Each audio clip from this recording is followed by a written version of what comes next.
Kitab Amsal pasal 1. Tujuan Amsal ini.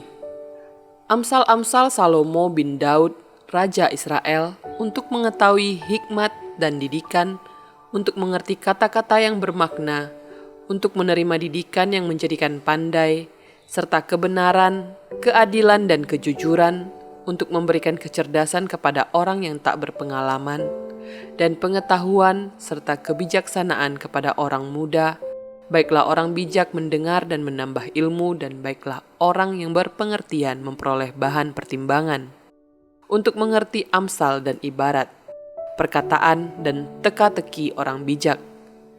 Takut akan Tuhan adalah permulaan pengetahuan, tetapi orang bodoh menghina hikmat dan didikan. Nasihat dan peringatan. Hai anakku, dengarkanlah didikan ayahmu dan jangan menyia-nyiakan ajaran ibumu. Sebab karangan bunga yang indah itu bagi kepalamu dan suatu kalung bagi lehermu. Hai anakku, jikalau orang berdosa hendak membujuk engkau, janganlah engkau menurut. Jikalau mereka berkata, marilah ikut kami, biarlah kita menghadang darah, biarlah kita mengintai orang yang tidak bersalah dengan tidak semena-mena, biarlah kita menelan mereka hidup-hidup seperti dunia orang mati, bulat-bulat seperti mereka yang turun ke liang kubur. Kita akan mendapat pelbagai benda yang berharga. Kita akan memenuhi rumah kita dengan barang rampasan. Buanglah undimu ke tengah-tengah kami, satu pundi-pundi bagi kita sekalian. Hai anakku, janganlah engkau hidup menurut tingkah laku mereka. Tahanlah kakimu daripada jalan mereka, karena kaki mereka lari menuju kejahatan dan bergegas-gegas untuk menumpahkan darah. Sebab percumalah jaring dibentangkan di depan mata segala yang bersayap, padahal mereka menghadang darahnya sendiri dan mengintai nyawanya sendiri.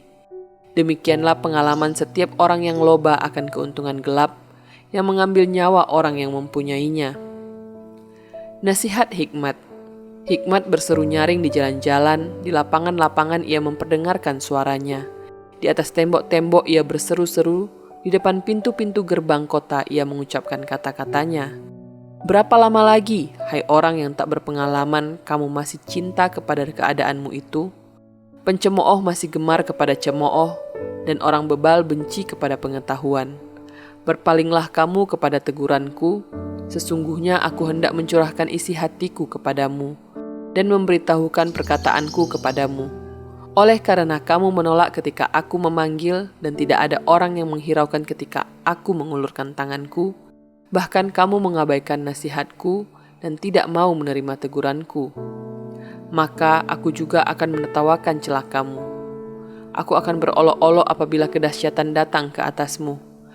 Apabila kedahsyatan datang ke atasmu seperti badai dan celaka melanda kamu seperti angin puyuh, apabila kesukaran dan kecemasan datang menimpa kamu.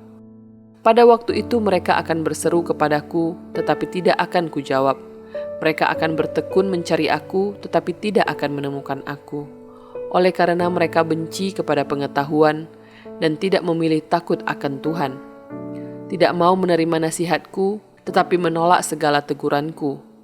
Maka mereka akan memakan buah perbuatan mereka dan menjadi kenyang oleh rencana mereka. Sebab orang yang tak berpengalaman akan dibunuh oleh keengganannya, dan orang bebal akan dibinasakan oleh kelalaiannya. Tetapi siapa mendengarkan aku, ia akan tinggal dengan aman, terlindung daripada kedahsyatan malapetaka. Pasal 2. Faedah daripada menuntut hikmat. Hai anakku, jikalau engkau menerima perkataanku dan menyimpan perintahku di dalam hatimu, sehingga telingamu memperhatikan hikmat dan engkau mencenderungkan hatimu kepada kepandaian, ya, jikalau engkau berseru kepada pengertian dan menunjukkan suaramu kepada kepandaian, jikalau engkau mencarinya seperti mencari perak dan mengejarnya seperti mengejar harta terpendam, maka engkau akan memperoleh pengertian tentang takut akan Tuhan dan mendapat pengenalan akan Allah. Karena Tuhanlah yang memberikan hikmat, dari mulutnya datang pengetahuan dan kepandaian. Ia menyediakan pertolongan bagi orang yang jujur, menjadi perisai bagi orang yang tidak bercela lakunya, sambil menjaga jalan keadilan dan memelihara jalan orang-orangnya yang setia.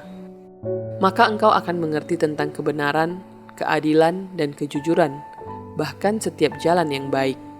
Karena hikmat akan masuk ke dalam hatimu dan pengetahuan akan menyenangkan jiwamu. Kebijaksanaan akan memelihara engkau, kepandaian akan menjaga engkau, supaya engkau terlepas dari jalan yang jahat, dari orang yang mengucapkan tipu muslihat, dari mereka yang meninggalkan jalan yang lurus dan menempuh jalan yang gelap, yang bersuka cita melakukan kejahatan, bersorak-sorak karena tipu muslihat yang jahat, yang berliku-liku jalannya dan yang sesat perilakunya, supaya engkau terlepas dari perempuan jalang, dari perempuan yang asing, yang licin perkataannya, yang meninggalkan teman hidup masa mudanya dan melupakan perjanjian Allahnya. Sesungguhnya rumahnya hilang tenggelam ke dalam maut, jalannya menuju ke arwah-arwah. Segala orang yang datang kepadanya tidak balik kembali dan tidak mencapai jalan kehidupan. Sebab itu tempuhlah jalan orang baik dan peliharalah jalan-jalan orang benar. Karena orang jujurlah akan mendiami tanah dan orang yang tak bercelalah yang akan tetap tinggal di situ. Tetapi orang fasik akan dipunahkan dari tanah itu dan pengkhianat akan dibuang dari situ.